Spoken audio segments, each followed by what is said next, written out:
Hello everyone, இந்த வீடியோவில் state board புக்கில் இருக்கிற கைனமெட்டிக்ஸ் லெசனில் இருக்கிற எக்ஸாம்பிள் கொஷின்ஸை பார்க்க போகிறோம். வாங்க கொஷின்ஸை ஒன்று ஒன்றா பார்க்கலாம்.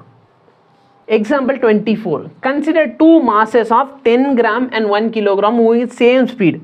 ஒரு 10 கிராம் மாஸ் உள்ள ஒரு ஆப்ஜெக்ட் இருக்குது, இன்னொன்று 1 கிலோகிராம் மாஸ் உள்ள ஆப்ஜெக்ட் இருக்குது. ரெண்டு பேரும் ஒரே ஸ்பீடில் போகிறாங்க. Calculate the magnitude of momentum. நல்லா பாருங்கள், மேக்னிடியூட் ஆஃப் மொமெண்டம். ஏன் சார் அவங்க மொமெண்டம் சொல்ல? ஏன்னா மொமெண்டம் பார்த்தீங்கன்னா ஒரு வெக்டார் குவான்டிட்டி. மொமெண்டம் பார்த்தீங்கன்னா மாஸ் இன்ட்டு வெலாசிட்டி.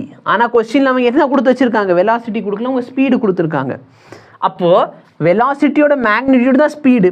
அப்போ எனக்கு கிடைக்க போகிறது என்னது? மொமெண்டமோட மேக்னிடியூட் தான் கிடைக்கும். புரியுதா இல்லையா?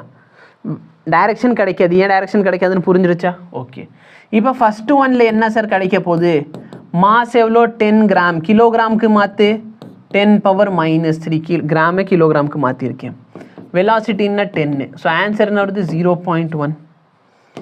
செகண்ட் ஒனுக்கு பாரு, 1 × 10 which is equal to 10. Unit என்ன? kg/s.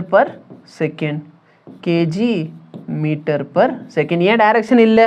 ஏன்னா மேக்னிடியூட் ஆஃப் த மொமெண்டம் தான் கேட்டிருக்கான். சப்போஸ் டைரக்ஷன் கேட்டிருந்தா என்ன பண்ணணும்? அவங்க ஸ்பீடுக்கு பதிலாக வெலாசிட்டி கொடுத்துருக்கணும். ஓகேவா? ஸோ இதான் இதுக்கான சொல்யூஷன். டவுட் இருந்தால் கேளுங்க. தேங்க்யூ.